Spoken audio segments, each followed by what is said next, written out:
नमस्कार दोस्तों। क्या आपने कभी महसूस किया है कि जैसे ही इंसान के पास पैसा आता है वैसे ही उसके आसपास के लोगों की दिलचस्पी उसमें बढ़ जाती है। रिश्तेदार पूछने लगते हैं, कितने पैसे मिले, कहाँ से मिले, कितना बचा है, क्या खरीदने वाले हो।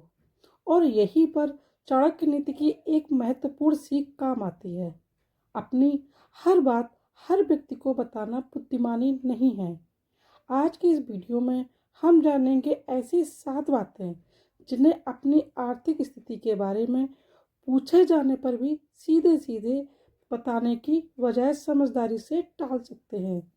ध्यान रखिए, इसका मतलब किसी को धोखा देना नहीं है। उद्देश्य सिर्फ इतना है कि आपकी मेहनत की कमाई और आपकी निजी आर्थिक जानकारी हर किसी को के सामने न जाए। तो इसके लिए पहली बात कि अपनी पूरी कमाई कभी मत बताएं। अगर कोई रिश्तेदार पूछे कि इस बार कितने पैसे मिले हैं तो आपको सटीक रकम बताना ज़रूरी नहीं है। आप कह सकते हैं, बस ठीक ठाक है, अभी बहुत सारी जिम्मेदारी है। क्योंकि आपकी कमाई कितनी है यह आपकी निजी जानकारी है। हर व्यक्ति को आपका इसका हिसाब देना ज़रूरी नहीं है। दूसरी बात, अपनी बचत की रकम मत बताएं। मान लीजिए आपने काफ़ी मेहनत करके कुछ पैसे बचाए हैं। किसी रिश्तेदार को अगर यह पता चल जाए कि आपके पास कितनी बचत है तो वह आपकी आर्थिक क्षमता का अंदाज़ा लगाने लगेगा। इसलिए अगर कोई पूछे कि कितने पैसे जमा हैं तो मुस्कुराकर कह दीजिए, अभी तो बचत चल रही है, कोई बड़ी रकम नहीं है। याद रखिए, बचत का असली फायदा तभी है जब आप सुरक्षित भी रहें और गोपनीय भी। तीसरी बात, अपने भविष्य की खरीदारी की योजना हर किसी को मत बताइए। नई गाड़ी, नया घर, जमीन या महंगी चीज़ें खरीदने का विचार हो सकता है, लेकिन योजना पूरी होने से पहले उसे हर रिश्तेदार को बताना जरूरी नहीं है। क्योंकि जितने ज़्यादा लोगों को आपकी योजना पता होगी उतनी ही ज़्यादा राय, सलाह और अनावश्यक सवाल आपके सामने आएंगे। इसलिए आप कह सकते हैं, अभी कुछ तय नहीं किया है, समय आने पर देखेंगे। चौथी बात, यह मत बताइए कि पैसा कहाँ कहाँ रखा है। आपके बैंक में रकम है, किस खाते में है, कहाँ निवेश है या आपके पास कितनी नकदी है। ये बातें निजी होना नहीं चाहिए। अगर कोई बहुत ज़्यादा पूछताछ करे तो बस इतना कहिए, अभी पैसे अलग अलग जगह व्यवस्थित नहीं किए हैं। आपकी आर्थिक सुरक्षा के लिए ज़रूरी है कि आपकी वित्तीय जानकारी सीमित लोगों तक ही रहे। अब जानते हैं पांचवी बात, किसी को ये मत बताइए कि अब आपकी ज़िंदगी पूरी तरह बदल गई है।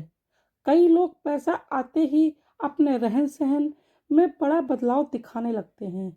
महंगे कपड़े, नई चीज़ें, दिखावा और सोशल मीडिया पर खर्च की गई तस्वीरें। लेकिन समझदार व्यक्ति पैसा आने के बाद शोर नहीं करता, बल्कि अपनी आर्थिक स्थिति को मजबूर करता है। अगर कोई पूछे, अब तो खूब पैसा आ गया आपके पास, तो जवाब हो सकता है आपका कि अभी तो जिम्मेदारियां बहुत हैं, धीरे धीरे सब संभल रहे हैं। अब जानते हैं छठवीं बात, यह मत बताइए कि आप कितना पैसा कहाँ कहाँ देने वाले हैं। अगर आपने किसी की मदद करने का मन बनाया है तो यह आपकी व्यक्तिगत इच्छा है, लेकिन अगर आपने पहले से ही सबको बता दिया कि किस रिश्तेदार को कितने पैसे देंगे तो कई बार अपनी अपेक्षाएं बनाना शुरू कर देते हैं वो लोग। इसलिए ज़रूरत पड़ने पर बस इतना कहिए, किसी की ज़रूरत होगी, अपनी क्षमता के अनुसार मदद कर देंगे जिसको जितनी ज़रूरत होगी। क्योंकि मदद करना अच्छी बात है, लेकिन अपनी आर्थिक सीमा भूल जाना समझदारी नहीं है। सातवीं और सबसे महत्वपूर्ण बात, अपनी आर्थिक परेशानी या मजबूरी का पूरा विवरण भी हर किसी को मत बताइए। चाणक्य नीति की भावना हमें यही सिखाती है कि व्यक्ति की अपनी कमजोरियों और निजी परिस्थितियों की समझदारी से संभालना चाहिए। अगर आपके ऊपर कोई जिम्मेदारी है, कोई बड़ा खर्च आने वाला है या भविष्य में पैसा बचा रहे हैं, तो हर व्यक्ति को उसका पूरा विवरण देने की आवश्यकता नहीं है। आप कह सकते हैं कि अभी कुछ जिम्मेदारियां हैं, इसलिए खर्च सोच समझकर कर रहे हैं। बस याद रखिए, पैसा आने के बाद सबसे बड़ी गलती पैसा दिखाना नहीं, बल्कि अपनी आर्थिक स्थिति को पूरी जानकारी हर किसी को न देना है। आपकी कमाई आपकी मेहनत का परिणाम है।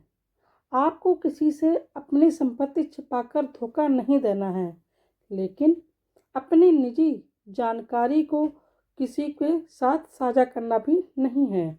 इसलिए अगली बार कोई पूछे कितने पैसे आए, कितना जमा किया, क्या खरीदने वाले हो, तो हर सवाल का पूरा जवाब देना जरूरी मत समझिए।